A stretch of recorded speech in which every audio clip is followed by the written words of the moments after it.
Welcome back. Today we're going to talk about the latest Blue Note Tone Poet release by Big John Patton, and the title is Let 'Em Roll. I'm ready to go for this thing. See, I've got my Jimmy Smith shirt. It only kind of makes sense. My Big John Patton shirt's at the cleaners. Before we get started, go ahead and hit subscribe. Hit the notification bell just so you know every time that I post a video, and head over to Instagram and follow me at what_can_brown. Post there pretty much every day. Maybe it'll be interesting for you. All right, so we're going to do a few things here. I'm going to talk a little bit about the history of this album, just some of the details, I guess, of the lineup, some of the tracks. We are going to talk about some individual tracks, and I'm going to tell you which ones I like best. And then I'm also going to do a little bit of a shootout, not in too much detail, but I do have an original mono, so I'm going to tell you a little bit about the differences that you can expect between an original mono versus the reissue stereo. So first of all, this is what the title looks like, and there is a phenomenal quartet lineup on this thing. So you've got Big John Patton on organ, you've got Grant Green on guitar, Bobby Hutcherson on vibraphones, Otis Finch on drums, and yeah, I mean, I think it's a phenomenal lineup. Mostly because it's sort of that amazing period in the mid-60s, 1965 in this case, where Bobby Hutcherson had played on a few other Blue Note sessions and in fact had already led two of his own that had just come out prior to recording this album. But I find that early Hutcherson period to be really, really exciting. I'm also the sort of person that's a anything Grant Green person. I really like Big John Patton because, contrary to some of the other organ players for Blue Note, he took a little bit more of a sort of pared back approach. He wasn't as much about some of the dense block chords. He was a little bit more on the sort of single note melody type of thing with his right hand, and he would play some chords in his left, but I think it was mostly sort of bass and not as much of that kind of dense church organ kind of thing. And so for me, Big John Patton is, I think, one of the most exciting organ players that played for Blue Note, and I was really excited about this one. Strangely enough, I didn't get the sense that other people were that excited about this. I haven't seen many people post it. I haven't seen many other YouTube videos that mention this title. And, you know, listen, I've said in prior videos that I don't get every Blue Note tone poet, especially if it's a title that I already have. And guess what? I already have an original mono of this. The reason why I prioritized getting this one, whereas mostly otherwise I'm just getting shelf sessions, is because I think it's that good. I was just really, really excited about this one, and excited to share some of my thoughts with you today. All right, so you're probably used to how Blue Note presents its Tone Poet series, right? So these are gatefold jackets. These are 180 gram vinyl, mastered by Kevin Gray at Coherent Audio and supervised by Joe Harley. These are always high quality editions, and this one is no exception. I like this particular release even in its original form, mostly because of the sort of iconic cover by Reed Miles, photography, I think, by Francis Wolff. Yep. And yeah, it just kind of has that quintessential mid 1960s kind of style with the typography and everything, and I just think it looks really, really sharp. So as far as the content on this release, there's always the danger of, not as much in the mid-60s, but certainly in the later 60s, there's always the danger of there being, say, too many covers and not enough originals. And don't get me wrong, I think a well-executed, well-executed, say, standard or show tune or something like that can work really, really well. On this title, we actually only have one that fits that category, and that is The Shadow of Your Smile, which they reference as the love theme from the Sandpiper. I actually don't know what that is. I haven't seen the Sandpiper, but I did recognize that track. It must appear somewhere else, or maybe I'm just that familiar with it. I'm not sure. But outside of that one, and out of the 6 tracks here, there are 4 originals by Big John Patton, which I think is really exciting. And the sort of the exception there is the Turnaround by Hank Mobley. So the Turnaround would have been released either that same year, I think it was released earlier that year, say in the spring, in terms of Hank Mobley's title, The Turnaround. And so that would have been a, familiar tune for Big John Patton, and thus must be the reason why he chose to cover it here. All right, so let's talk about the music. The first track is Let 'Em Roll. It's a 6-minute and 40-second track. And I think it's a great introduction. It's clear that it's sort of the, almost like the single, I suppose, for this album. So one of the things that's firstly apparent to me is actually sort of the stereo separation or the stereo soundstage. So how that works is you have Patton's, Big John Patton's organ in the center, you have Grant Green in the left, you have Otis Finch in the right, and Hutcherson I would say is either center or maybe just left center. So that's the sense that I got in terms of the separation. As far as how they all sound, Grant Green's guitar solos sound really clear and really great. Finch's drum work is quite present, but not too splashy. I think that if people are used to how cymbals sound in the Tone Poet series, what you'll hear here is, yes, it's a little bit accentuated, but it's not nearly as sort of treble heavy as perhaps we've heard on some of the other titles, and I think that's a good thing. Otherwise, I think it's actually surprising how much bass is being driven by Patton's organ. I would say that this is one of the heaviest bass records that I've heard that Tone Poets put out, and I thought that was surprising. It's almost like guttural. Like at various points, I thought I should have turned down my subwoofer, and yet I never mess with the subwoofer settings. I've kind of dialed it in for this room, and I don't really change them that often. And so the fact that I wanted to get up and turn down the subwoofer a little bit, I think is indicative of just how much bass is sort of being communicated through this pressing. Now, what I will say is I did not listen to this with the subwoofer turned off. I have it for a reason. I like what it brings to not only the bass, but really the overall sort of presentation of the music. And so I kind of left it how it was. And you know, in any event, I think what you'll realize whether you have a subwoofer or not is that there is more bass than perhaps you'd expect on this record. So otherwise, in terms of how some of these instruments sound, Hutcherson is a bit understated on the title track. And I don't just mean in terms of how he, like his style of playing, I mean how he sounds relative to the other instruments. It feels like his solo is a little bit contained and somewhat on the softer side. And again, I don't think that was intentional, because he does sound louder on the mono, on the original mono, and more on that in a little bit. Otherwise, what I would say is, let's see, so Patton's tone with his organ and in his voicing that he chooses to use for the organ is not nearly as, I guess, what I'll call church-y. So if you're used to Jimmy Smith's style, Patton's is not nearly so much churchy, at least not cathedral churchy. Maybe it's a little bit more gospel churchy.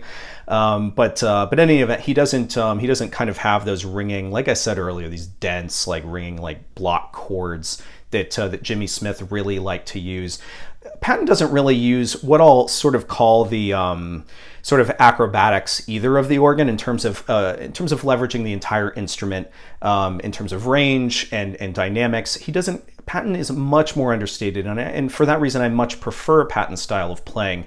And I think, from what I understand, a lot of folks share that sort of sentiment. That's one of the primary complaints with Jimmy Smith's music, is that it's so dense, and he completely takes over the music at the expense of some of his other musicians, which is one of the reasons why he's so often recorded with just a trio. But here, I think especially because you have Grant Green, because you have Bobby Hutcherson's vibraphone, which is a little bit of a softer instrument anyway, I think it's great that he is not sort of taking over all of the space here.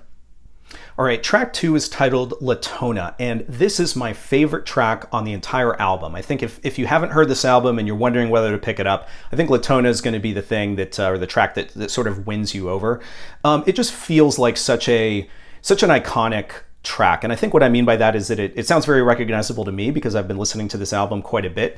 It's the single track that I most identify with this album, and I think that it represents that Blue Note mid-60s sound the best, at least within the context of I'll say, I guess, a little bit more soul-forward hard bop perhaps. So I really, really like it. This track is a little bit muddier than the first, specifically with the drums. So where the drums were a little bit crisper in the opening track, I think because of the more focus on cymbals, here there's a little bit more focus on toms, and it feels like those drums are a little bit less dynamic and a little bit less defined. I don't think that this is a huge problem, though. It isn't something that is noticeably bad. I'm just talking about how it sounds and how the drums sound here versus on the track before. One of the things I do really like about the toms here, though, is the tapping. So Finch uses a lot of tapping either on the top or I guess the sides of either the toms or the snare. I think it's probably the toms. And he kind of incorporates a little bit of a Latin feel here. And for me, when Blue Note artists incorporate Latin rhythms and Latin feel into their 60s work, I tend to think that it works really, really well. There's something about, I guess, just how it sounds and how it's executed through Blue Note's mastering process, I guess.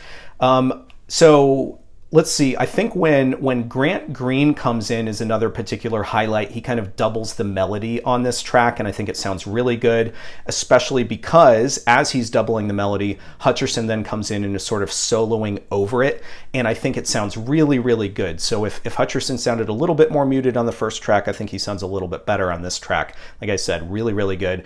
Grant Green comes in with his own solo a little bit later, and it's fantastic. Grant Green just sounds fantastic, especially when he is playing sort of, confident and out front. And here he really does when he's soloing. He appropriately takes a backseat when he's not, but his solos just sound really, really good here. I'm a big fan. Otherwise, let's see what else to say. There is more detail in Otis Finch's drums, I think, a little bit later on in the track with, again, some of his subtle taps that just sound even better, especially when the rest of the instruments are sort of pared down. I think it sets a really cool vibe. And all of these reasons are the reasons why I'm a big fan of Latona.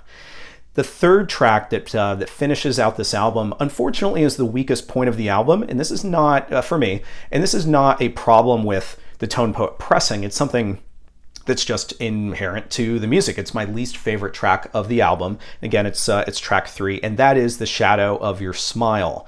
So that is the cover, right? The sort of supposedly the movie or TV theme. I'm still not sure.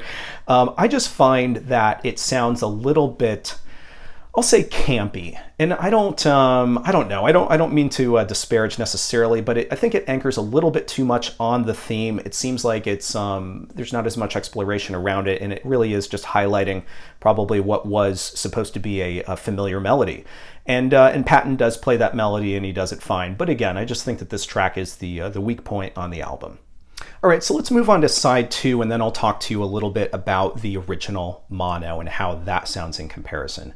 So opening side 2, you have The Turnaround, the Hank Mobley track that I mentioned earlier that was on the album Turnaround that Hank Mobley had put out earlier in 1965, I believe.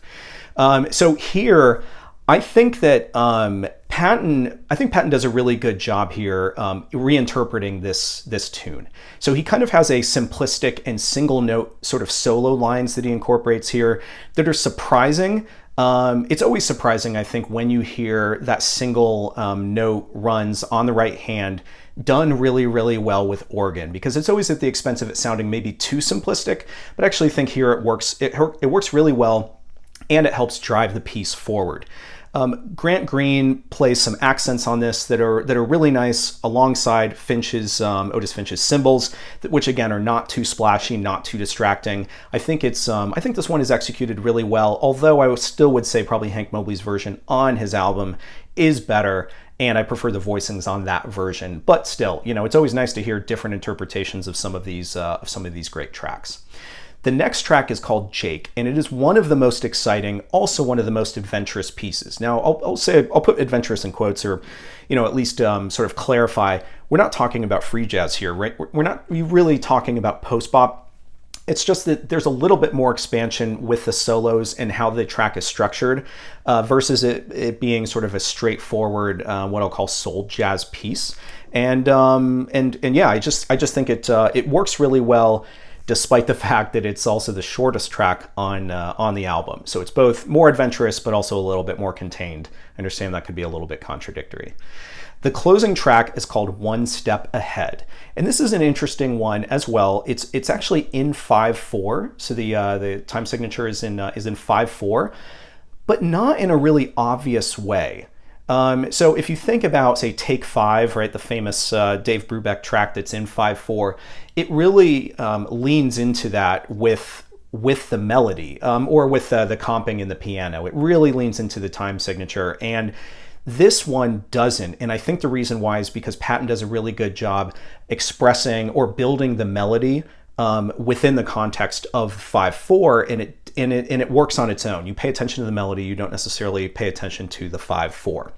So I think it works really well despite the perhaps odd meter, and there's a really nice melody here as well, established by Grant Green. I think that this is one of my favorite tracks as well. I think this, alongside with track 2, Latona, that Latin themed or Latin feel one, I think are probably my favorite tracks on the album.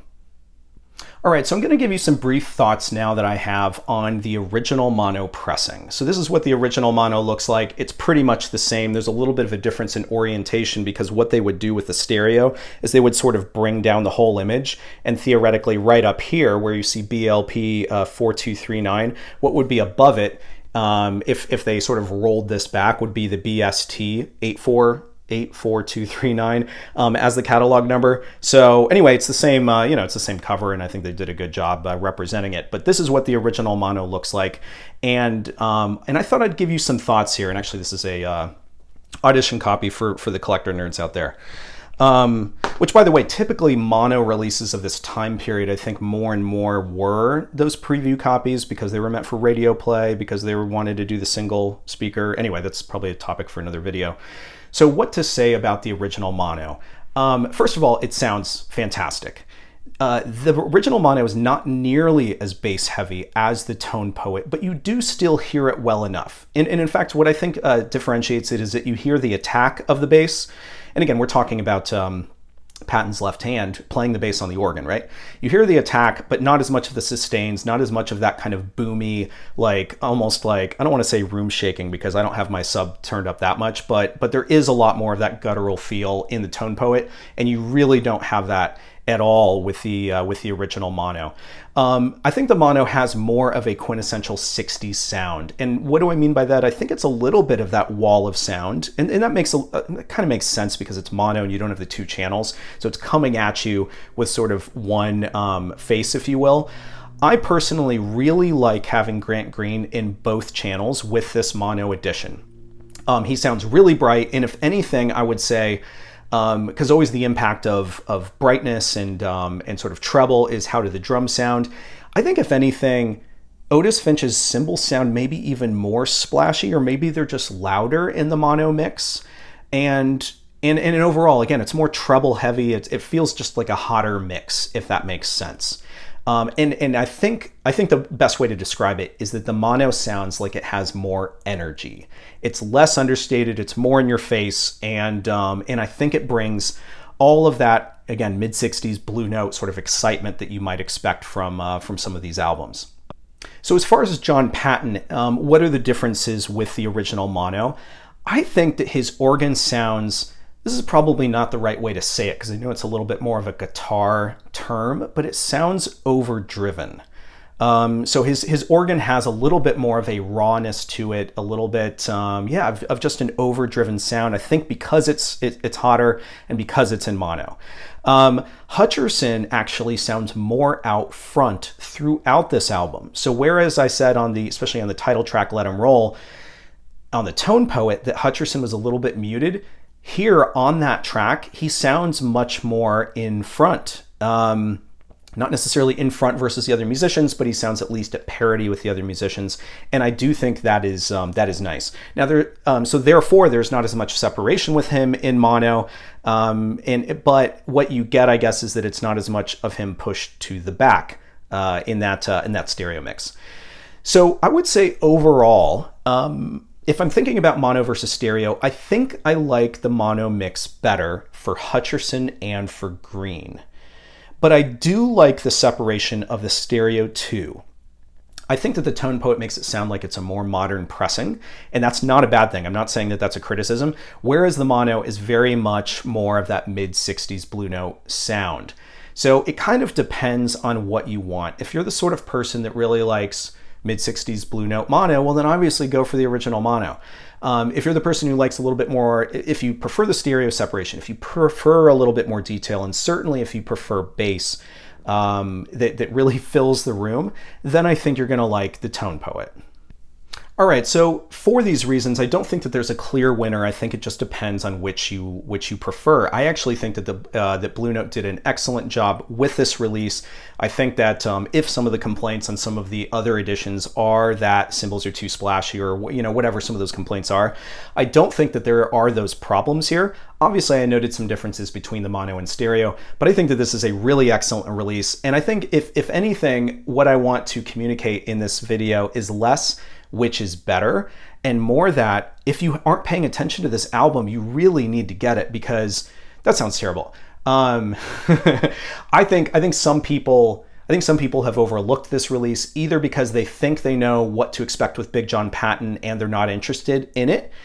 I think that this one stands out even within his discography. I think it's a very worthwhile release. It is one of my favorite titles of this time period. And so if you have ignored it, because of some of those things, I think it's at least worth previewing again that track Latona, and seeing whether your mind can be changed, and then decide whether you want to get it. But don't cast it aside because it's an organ-led album. Again, remember that not only is Patton great, and he does more of that single note runs versus the dense block chords. You also have Grant Green, who sounds really great here, and you have Bobby Hutcherson, and obviously Otis Finch does a fantastic job supporting the group as well. So I'm a big fan of this album. I'm glad I got the Tone Poet, because I think it sounds great. And yeah, those are kind of my thoughts. So thanks very much for sticking with me. I'm sure that there'll be some more shootouts coming up with some of the other Tone Poets that I've recently got in and have been neglecting. So look out for that. And yeah, I'll see you next time.